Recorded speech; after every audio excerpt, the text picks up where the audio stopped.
अनय साहित्य क्लासेस की आज की कक्षा में आप सभी का बहुत बहुत स्वागत है। हिंदी व्याकरण में आज हम लोग व्यंजन में जो बचे हुए शेष भाग हैं उसे देखेंगे। पिछली कक्षा में व्यंजन से संबंधित हम लोगों ने घोष आघोष देखा था। आज उसी क्रम में अल्प प्राण और महाप्राण देखेंगे। तो अल्प प्राण और महाप्राण क्या है, इसे आइए समझते हैं। जिन व्यंजनों के उच्चारण में कम प्राण वायु लगे उसे अल्प प्राण कहते हैं। जिन व्यंजनों के उच्चारण में कम प्राण वायु लगे उसे अल्प प्राण कहते हैं, और जिन व्यंजनों के उच्चारण में अधिक प्राण वायु लगे उसे महाप्राण कहते हैं। अल्प प्राण क्या है? अल्प प्राण में स्पर्श व्यंजन का पहला, तीसरा, पांचवा वर्ण रहेगा, और महाप्राण में स्पर्श व्यंजन का दूसरा और चौथा वर्ण रहेगा।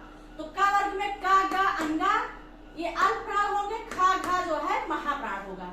च वर्ग में च, ज, इया अल्प प्राण होगा, छा और झा महाप्राण होगा।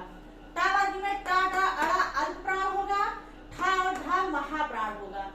ता वर्ग में ता, दा, ना अल्प प्राण होगा, और था और धा महाप्राण होगा। और इसी क्रम में पा, बा, मा पा वर्ग में अल्प प्राण है। पहला, तीसरा, पांचवा अल्प प्राण होता है, दूसरा और चौथा महाप्राण, फा और भा महाप्राण होगा। या, रा, ला, वा ये अल्प प्राण होंगे। इसे उच्चारण करने में हमें कम मेहनत करनी पड़ती है, हमारे कम प्राण वायु खर्च होते हैं, तो ये अल्प प्राण होगा। और उसी क्रम में सा, श, हा, श, स, हा ये महाप्राण होंगे। तो ये अल्प प्राण और महाप्राण रहे हैं, इसको आप क्लियर कर लीजिएगा। और वर्णों का उच्चारण क्या है, ट्रिक आप देख लीजिए, जो कि वर्णों के उच्चारण कौन सा वर्ण हमारे जीवा कहाँ स्पर्श करके कैसे बोलती है, आइए देखते हैं।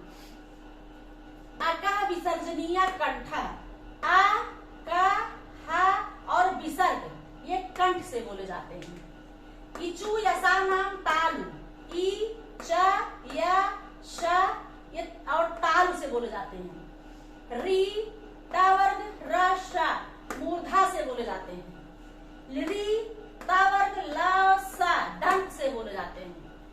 ए और आय ये कंठ तालु है, ओ और औ कंठ ओष्ठ है।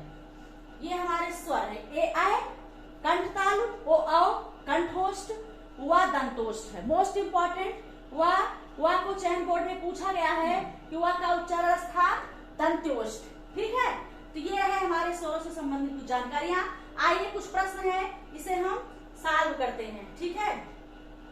इसमें कि पहला प्रश्न आपका है कि सभी स्वर होते हैं, सभी स्वर क्या होते हैं? सभी स्वर अल्प प्राण, महाप्राण, आघोष और दीर्घ। तो आप देखे हैं कि सभी स्वर अल्प प्राण होते हैं, न महाप्राण होते हैं, न आघोष, न दीर्घ, सभी स्वर होते हैं अल्प प्राण। अगला प्रश्न है अनुनासिक वर्ण होते हैं। अनुनासिक वर्णों में इया, अंगा, अड़ा, ना, मा की चर्चा हुई थी। ये अनुनासिक वर्ण है, इनकी संख्या कितनी होती है? 3, 4, 5, 6 में इनकी वर्ग संख्या होती है 5। अगला प्रश्न है छा से छत्री बना हुआ है। का धन श, का धन छत्र, का धन श और का धन श। आप जानते हैं छत्र का उच्चारण, छ का उच्चारण ये हुआ है का धन सा। जो जिस का के नीचे हलंत रहेगा और मूर्धन्य सा रहेगा वही छत्र का निर्माण करता। अक्सर में आपको भ्रमित करने के लिए ऐसे थोड़ा थोड़ा मिस्टेक दिए रहेंगे, तो आपको पता होना चाहिए कि का नीचे हलंत, ऊपर कौन सा मूर्धन्य सा, इससे बनता है छत्र। अगला प्रश्न है या वा है अर्ध स्वर, अल्प प्राण, दीर्घ स्वर, ए और दो दोनों। तो अर्ध स्वर अल्प प्राण भी है और अर्ध स्वर भी है, तो इसका उत्तर हो जाएगा 1 और 2 दोनों। अगला प्रश्न है पार्श्विक है। तो ला लुंठित है और रा क्या है? पार्श्विक है। ला, वा, रा, या ये 4 ऑप्शन है, इसमें रा जो है आपका सही होगा, पार्श्विक रा है। अगला प्रश्न है या और वा है महाप्राण, अर्ध स्वर, द्वित्व, सभी। तो या और वा क्या है? अर्ध स्वर है। मोस्ट इंपॉर्टेंट प्रश्न है ये। जितने हमने प्रश्न दिया है ये कहीं न कहीं आपके परीक्षाओं में पूछे जा चुके हैं। अगला है संयुक्त स्वर है। ए औ ओ। तो आपको बता चुके हैं ए आए ओ औ दोनों संयुक्त स्वर है चारों।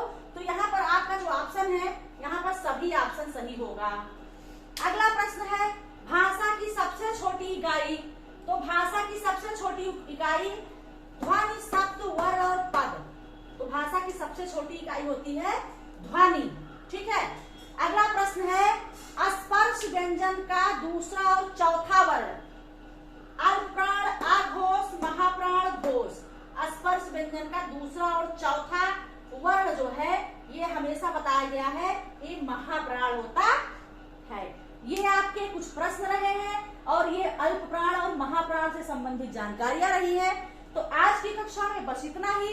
अगले कक्षा में फिर से एक नए टॉपिक के साथ आपसे मिलते हैं और तब तक के लिए धन्यवाद।